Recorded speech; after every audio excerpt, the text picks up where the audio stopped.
Hello and welcome back to Tranquility du Jour, nourishing conversations about living a full and meaningful life with doses of tranquility. This is episode 588. I'm your host, Kimberly Wilson, bringing you tranquility through this podcast since 2005. Actually, September is our anniversary of the podcast. Was it September? That's amazing. Yeah, so what is that? 2022. Math 17 is hard. years. 17 years. Okay. So anyway, I have invited Tim back onto the show. Hello, everybody. My podcast producer, who is fabulous. And we are going to talk about, recovery, caretaking, turning 50, and answering a couple of your questions too. Over the weekend, I put out on Instagram just a little quiz and just asking people what they would like to hear for this episode as we share a little bit about the experience. So that's what we're going to be discussing with you. And then just a few things I wanted to mention that are coming up and right around the corner. I mean, hit subscribe in your favorite podcast app so you don't miss an episode of Tranquility du Jour. And then also, few things. Okay, first of all, October 1st, very excited. I will be back in Paris and we will be hosting the TDJ style pop-up. And what that is just a fun event where I share a few ways to wear pieces from the capsule wardrobe. And you're going to hear from a couple TDJ connoisseurs. And, it's just really a fun kind of like self-care, creativity, and style free event. So you can sign up for that. You'll find information for it at kimberlywilson.com/588. And then also on the 15th is the next virtual retreat for fall, which is always so fun. And it's the last one of 2022. And then on the 16th, I am kicking off the new TDJ Lifestyle e-course, which is a 5-week e-course diving deep into the 5 tenets of TDJ, from creativity, mindfulness, style, compassion, and wellness. All right, so look for information on that and join the waitlist. I'll be announcing it in the next couple of weeks. Then there's a few more fun things on the horizon, so be sure to check all of that out over at kimberlywilson.com and hope to see you at an upcoming event. All right. So, Mr. Mooney. Hello. Wouldn't you love to go back in time and tell yourself when you're recording the first episode that you would be announcing a live show from Paris in your 588th episode? I think that'd be kind of cool. So cool. And what's so funny is, I reached out to my ladies, Melinda and Barbara, who have been doing these events with me for the past couple of years. And I offered a few dates, not planning on being in Paris at that time. And Barbara was going to be in Paris on October 1st. And I was like, oh, that'd be fun. Have her there from Paris. Well, then, I got the okay to sign up for this sketchbook retreat. And because I didn't know if I'd be able to, because it was only it's about 8 weeks out from my surgery. So anyway, when I got the okay, I signed up and I'm like, all right, we're doing this from Paris. And now Barbara actually isn't going to be there. Oh, so no. I'm the only one from Paris, but that is fine. I think she's in California and Melinda will be in DC. So it'll be like spanning the globe. Love it. Yeah. So fun. Well, I'm excited to be here. When do I do this? Every 50 episodes or so? Every at 100? least. Like that. Well, I was trying to think the last time you were on here, maybe it was talking about the road trip last year. That sounds about right. Yeah. And then we ended up having kind of a fun road trip this year. Of course, I ended up getting COVID. Oh, I was like, where'd we go? We went to Miami. Remember when you danced? Of course I do. I feel so long ago. Yes, it was 2 months ago. Yeah. 2 months. Yeah. Wow. Yes, that was a fun road trip, minus the COVID piece. Minus the COVID part. By the way, anybody listening, getting COVID and driving back pretty much directly from Miami, so several thousand miles, with COVID, not recommended. Do not recommend. 0 stars. I did have a good playlist for us that helped. Kimberly did have a good playlist. I have Spotify, you guys, and I use it like, I don't know, maybe once a month, once every 2 months. And it's so fun to play DJ.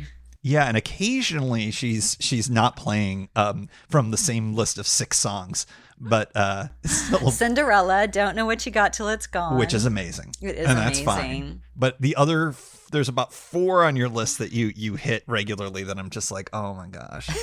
And every time Kimberly plays off of Mick Jagger's solo album, I swear, like, there must be like a light that goes off in his house somewhere in the world. He's like, somebody's playing from my solo album. How did that happen? And then we imagine a conversation between us and Mick Jagger where he's like, let me get this straight. You prefer my solo work, which I'm very proud of. But have you ever heard of a band called the Rolling Stones? Yes, you have. But and you still okay. I did play Wild Horses. Right, which you do like, but I mean, I think out of all of the music in the Stones oeuvre, you still prefer what is it? Standing Goddess in the Doorway. Goddess in the Doorway is the name of the album. Everybody go play this. Oh my gosh, it's so good. Go get and Mick Wandering Jagger all freaked Spirit. out. Yes, they're so good as this. solo albums. Anyway, we Kimberly said we're not allowed to like go off on tangents. I think we have failed. So recovery. Yes. So, since the last time I did a podcast about this, which was obviously 4 weeks ago, it was the road to recovery. And I was like 1 week out and kind of a mess. But, over the past 4 weeks, I think things have I'm a little more autonomous. Yes. I can now help feed the dogs. Yes. I can walk Gizmo. I walked Mookie once solo. Yes, which was a mistake. Which was not ideal. But yeah, no, I can take a bath all by myself, and an actual bath. I can get into the bathtub. That's actually pretty impressive to be able to sit down effectively on the ground and to be able to get up again. I think that's a real sign of improvement, because I just remember the day of surgery when you literally couldn't even lift the leg with the hip you couldn't even do it. They were asking you, hey, can you do that? And you were like, yeah, nah. And I was like, oh, this is going to be a while. It's going to take some time. But yeah, you're much better now. Well, and what's interesting is getting in and out of the bathtub. I keep that leg straight, so it's a little awkward, like getting in and out. And I'm like grabbing onto everything that I can, but still, like the progress has been pretty swift. And I will say, probably about 5 days out from surgery, I was like, oh, I'm feeling better. So it was somewhat quick, but yes, I cannot return to dance. I'm hoping next week is my follow-up with my surgeon. I'm hoping, fingers crossed, that he will say I can return to dance sooner than 12 weeks. But yeah, I mean, it's gone quite quickly, all things considered. I'm able to walk around the house now without the cane all the time. Outside, I tend to use the cane. But yeah. Yeah, so if you get the thumbs up, you could be dancing around Halloween. Is that right? Well, I would love to get the thumbs up to be dancing when I come back from Paris, which is early October. But if not, it's late Halloween. Yeah, it's Halloween. Yeah. Well, that's still pretty impressive considering what did you describe, like exactly what happened, like what they do to you? Well, I think it's a little graphic. Maybe we shouldn't. But I honestly don't know. I haven't watched a video of a surgery. I don't know if you had. Yeah. No, just the description alone is enough for me to go, that's a horror movie. But yeah. Well, yeah. I mean, I assume there's saws and I don't know, all sorts of things involved, right? Because you're cutting bone, and so I don't know. I just know somebody else who had a hip surgery. She was like, "Do not watch a video of what happens in a hip surgery. Do not YouTube this." Yes. So I did not. I really do not know. I really do not know. Yeah. I'm just happy that it works. Me too. The fact that it works is enough. I don't need to know. It's one of the few things where I don't need to know. Right. Well, and what's really exciting is I can sleep on my right side. And today in PT, I confessed to my PT-er, my therapist, and I said, I've been sleeping on the left side sometimes. And I thought I was like confessing, right? Mm-hmm. And she's like, you can do that now. I'm like, really? I thought I was doing something wrong, but I wanted you to know. And so, yeah, because every time I turn to my left, I kind of like, ha, ha, ha, ha. I think that's, by the way, the sneakiest thing they don't tell you about is how hard it is to sleep. Oh my God. And I think that for you in particular as a side sleeper, that was worse than anything else, because I think for at least a week and probably 2 weeks, you did not get a proper night's sleep the entire time, just because you're not used to sleeping on your back. Oh, it's torture. Yeah. It really is like torture. It's not unlike when I'm out camping, and you can sleep on your side to a certain extent with the stuff that I have, but it's easier, especially when it's cold out, to sleep on your back. And I am not a back sleeper either, and so as a consequence, especially on colder nights, I don't sleep nearly as well. So yeah, it's bad. It's bad. There are a lot of things where I'm sort of like, watching what you went through, I'm like, yeah, I can never have surgery ever, but I know it's inevitable. So, well, I would say, to me, and tell me what you think of what one of the harder moments was okay, I don't think I took a shower, I mean, I sat on a shower seat, but until Wednesday, and my surgery was Friday. And right. We had gone out to the cabin, and his tub has a lower height, right? So it was easier to lift that leg up and over. I don't think we could have done it here. I mean, I would have had not those first few days. That's Mookie you're hearing, yeah. Of course. Mookie ruining podcasts since whatever day we got him. Yeah, since 2005. Or 15. 15, yeah. I'm not sure. I just don't think you were ready to kind of physically move into that space at that point, because you really needed me for at least a week and probably closer to 2 weeks to really properly be able to move around, just to even be able to get up, especially early. And this was all expected. I don't think there was anything that I didn't expect. Well, we didn't think about the bathing part. I remember surgery. We did talk about it, though, didn't we? No, not until after. Because you refused to acknowledge the fact that you would need some kind of seat inside of Yeah, but that was while we're in the hospital. No. We had the conversation before that. I remember this because I was I had Amazoned all of this, and I was like, oh, and I remember how I was like, oh yeah, these things are like $200, and you're like, no way. No, it was hospital. Okay. It really was. Yeah, I'm right. But I could show you my search history. I could show it. No, because I was shocked that no one had mentioned this to me. People were so good about, you got to get a reacher. You got to get a cane. You got to get a walker. All of which you said you weren't going to get. I totally was. No, I mean, you were resistant to getting a lot of these things. Well, I didn't want the thing that we talked about with the OT at the hospital is the shower bench, right? Where you sit on it outside of the shower, then you slide in on it on the tub. And the fancy ones, it's a slider, so you don't even physically slide, like the whole seat moves. I mean, it's just like, okay, we would have used that for 2 weeks, and then had this big contraption in our tiny house. But we did get the shower seat, and it was absolutely necessary. Absolutely.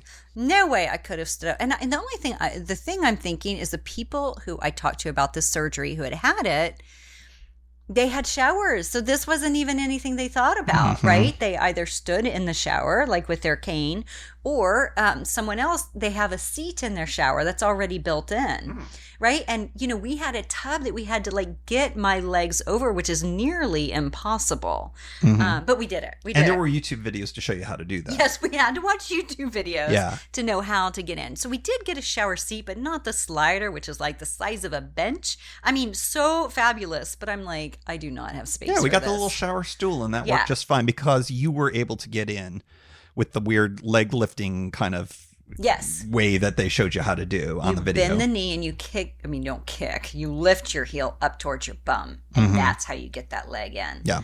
Like, who knew? I mean, it's such a thing. Yeah. So that was I think that was one of the harder things, because I just felt so I just sat there and the water just poured on me, and I was like, this is just the worst. I mean, it felt good, but it was like. And I was grateful because you were able to, because that was a thing for you. And it was, did you talk about why we ended up having to go to the cabin?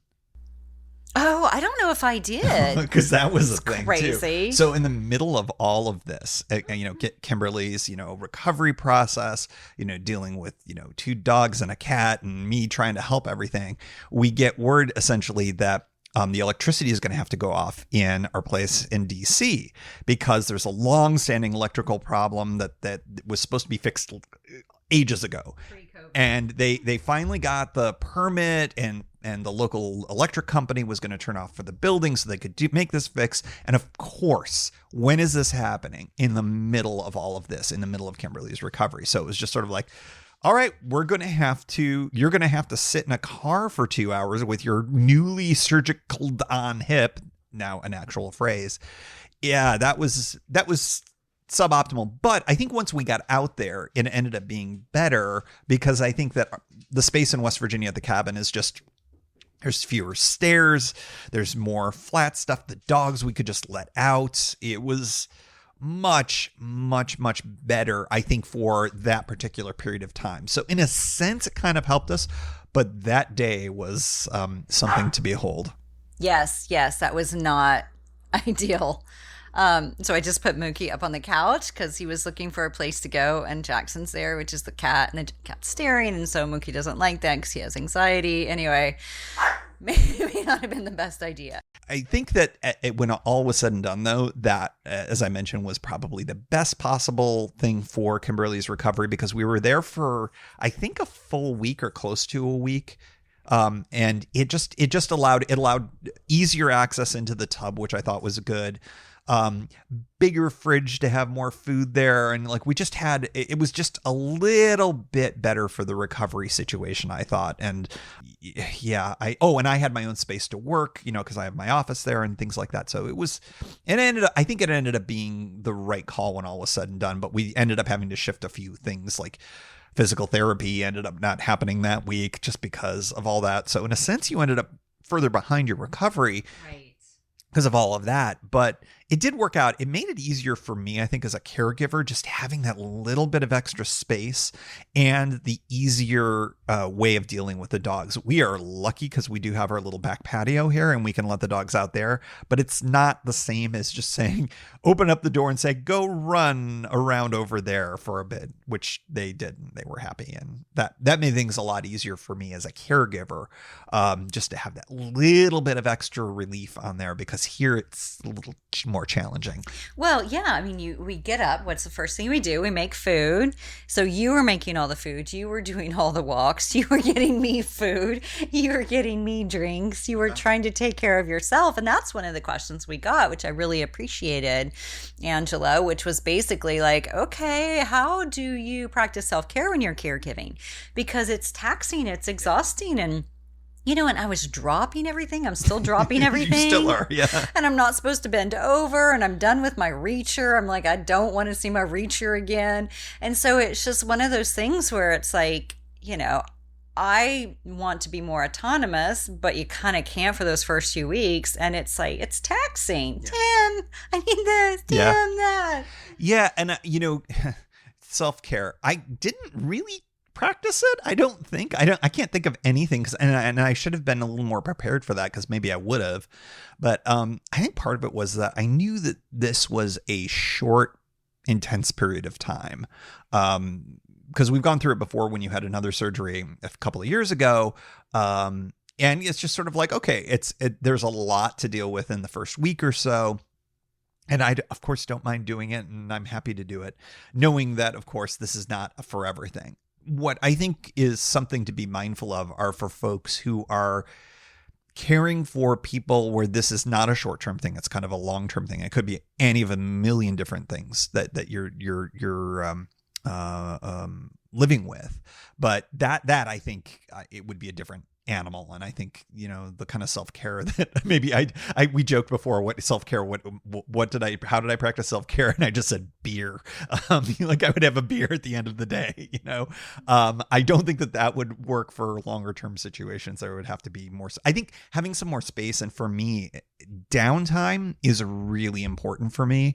Like really just negative space where I can just, stare at a screen or read or do something where it's just really removing myself from work and other things. That's kind of my thing. Normally it would be bicycling, but for the last bunch of weeks, really, I have not been able to go out on extended bicycle rides. Now I'm able to. It's just too freaking hot to be able to do it. But that's I think doing something physical, exercise, is a really good thing. And in a different set of circumstances, I probably would have relied on that more. Yeah. It's so important. But then you can't leave me alone. I remember you went grocery shopping once, and I immediately texted. I'm like, oh my gosh, so Gizzy has fallen into the water bowl, and there's water everywhere. And Mookie was doing something. There was something wrong that had happened. And I was like, oh my gosh, and you've literally been gone like 10 minutes. Yeah, and I was like, do you need me to turn around? Because this was West Virginia, and yeah, it's 20 minutes to get to the grocery store. So well, because it's one of those things like Gizzy, he's slipping, right? Because the water bowl has spilled that he like fell into. And then like, I can't pick him up. Well, I'm not supposed to pick him up, but I had to pick him up because he couldn't sit up. So it was just one of those things you're like, oh my gosh, like I really can't be even left alone. Yeah. Yeah. I mean, it's the early days. It's impossible to understate how important it is to have somebody around for stuff like that. So, yeah. Yeah. I mean, you really do. You would need a home health aide that is like 24/7, really. Because even getting up, to go to the bathroom, like, and you're using your little walker to scoot along or your cane. It's so hard. Yeah. Those first few nights, I was up with you. Yeah. Anytime you needed to get up, I had to be there for it. But that didn't last as long as I expected. Thank goodness, because that's tough to be like, like tapping on your shoulder. I gotta go. Well, like I said, for a short period of time, when you know that this is not a forever thing, it's almost kind of like nothing. I think these are not terribly analogous, but like taking care of an infant, it's sort of like that's a much longer term kind of thing. I'm not sure. I mean, I ain't built for that kind of stuff. But for this, it's like, okay, I know that this is a matter of weeks, and that you just sort of slide into that role, and yeah. The other thing, Tim, I wanted to talk about, and this was your idea over the weekend, which I thought was lovely, is turning 50. I do not recommend that, by the way. I think it's good. Oh, I mean, yeah, I suppose, but yeah, I did it last year. You're doing it next year. And I think that unlike me, who was like, I guess I'm turning 50. I should probably do something about that. You're like more than a year in advance. You're like, let's plan my 50th anniversary or 50th birthday party. And I'm like, awesome, cool. Yeah, it's just like two different approaches. Of course, mine was at the tail end of COVID. Hopefully, COVID will be ameliorated a little bit more by the time you hit it next year. But yeah, I decided to go off and have my own little Disney adventure and fly the Millennium Falcon like 45 times. And it wasn't 45 times. I think I did it 3 times. But anyways, I enjoyed the heck out of that. And that was perfect for me. And then for you, you're sort of like looking at some other opportunities to celebrate it. But yeah, I mean, 50 is funny. I don't know if this is true for everybody else, but I just sit there and shake my head going, how did this happen?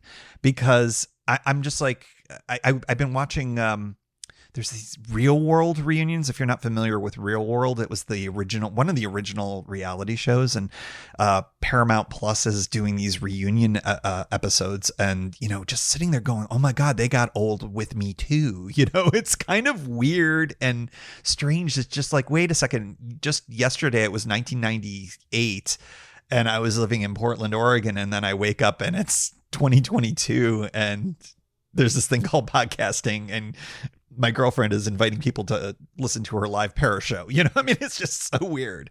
It's so weird how quickly this goes.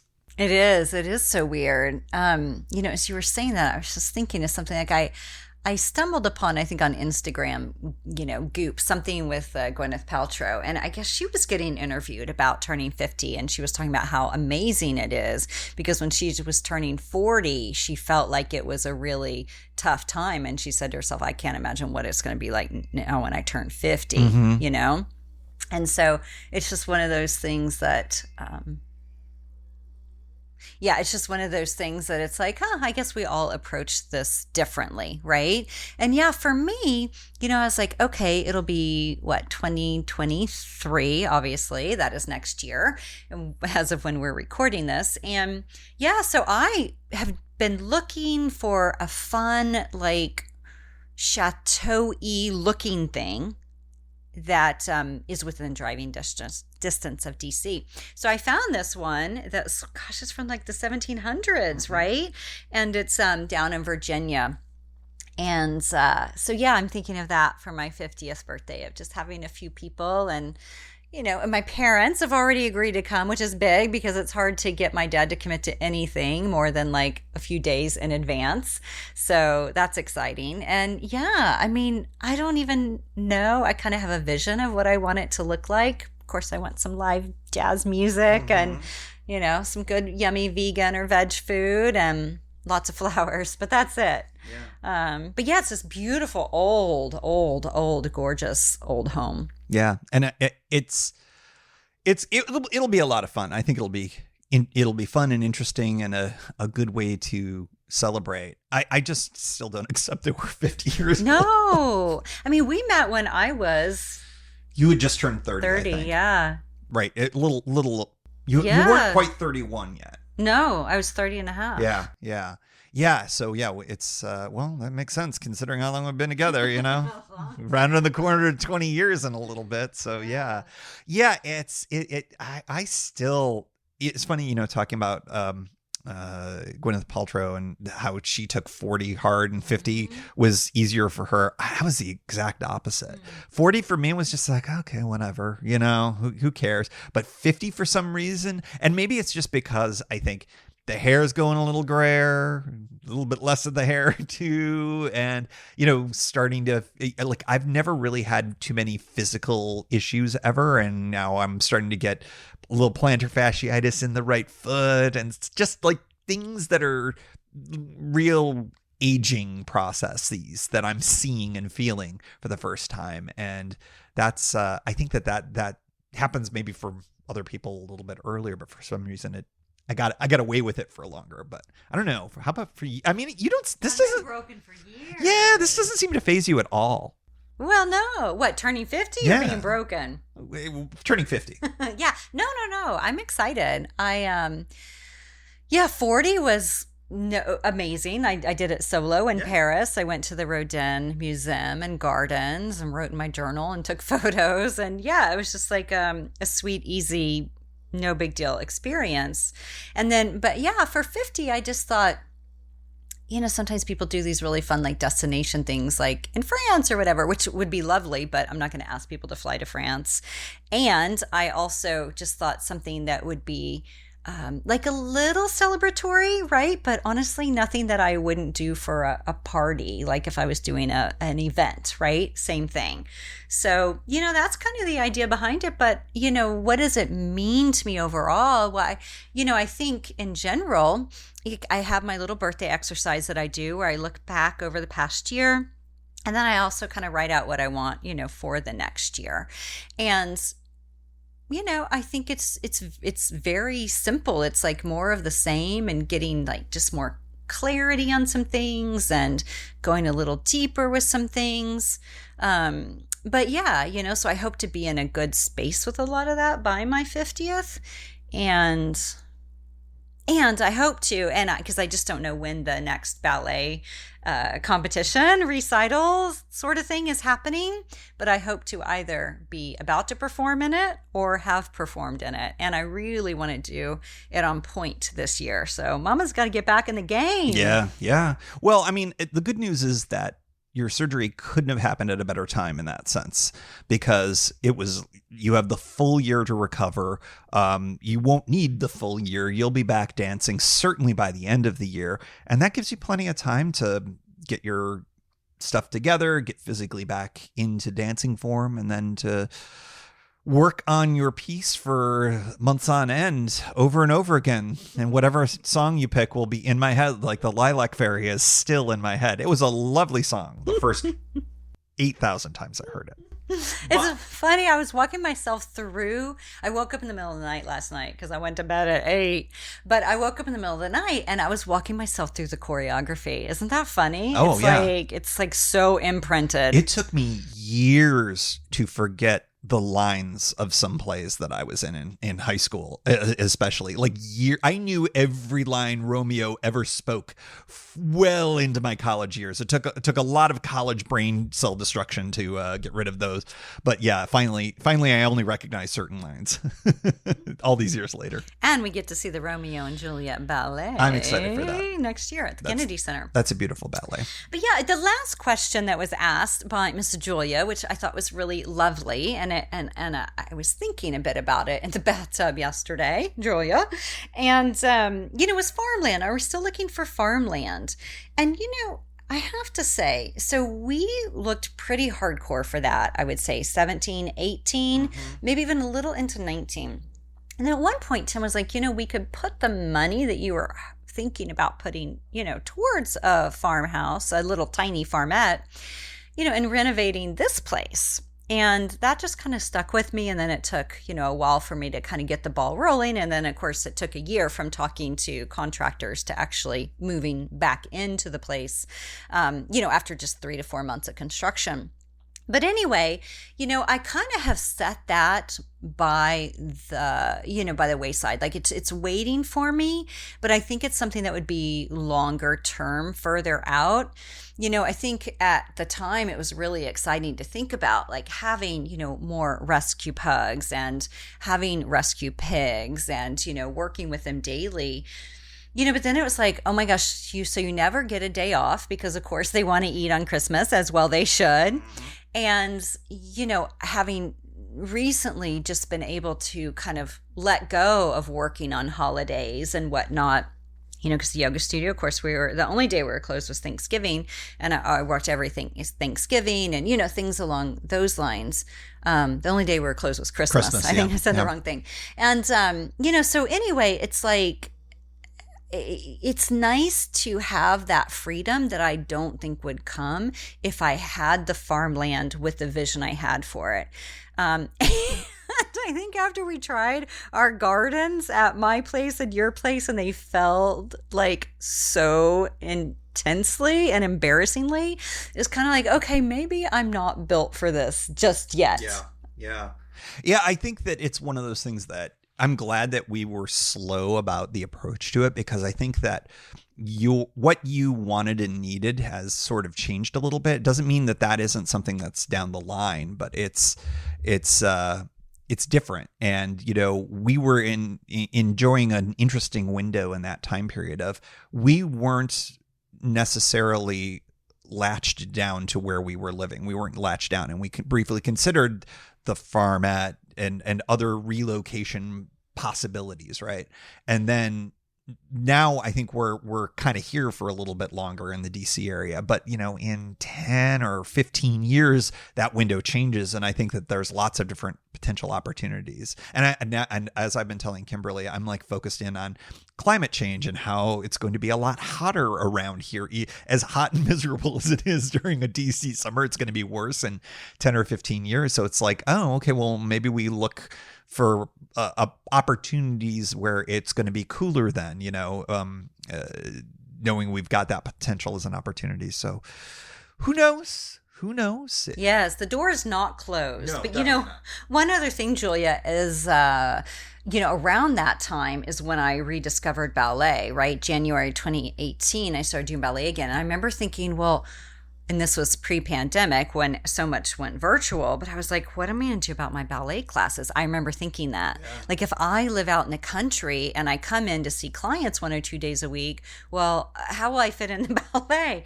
And so now it's not a problem, right? I have many videos and I work with private teachers and I take virtual classes, group classes. And so it's not an issue. But I remember that being a concern too, of like, because there's so much here in the city that we do regularly that it would be hard, even like, we go out to restaurants where they're dog friendly, and not that they're not in the country, but it's like, it's different, you have more options in a city. More options. Exactly. And I think that you and I have been lucky and I'll use the P word. We're privileged enough to have kind of like a country city kind of setup, and we get the best of both worlds in a lot of ways. And so I think we're kind of spoiled in that. So whatever we end up doing down the line, I think I wouldn't be surprised if we can to continue that, we would. So hold tight, Miss Julia, and hopefully you will be invited to a little farmette party at some point in the not so 20-year future. And if you want to feed the animals in the morning, you're more than welcome to.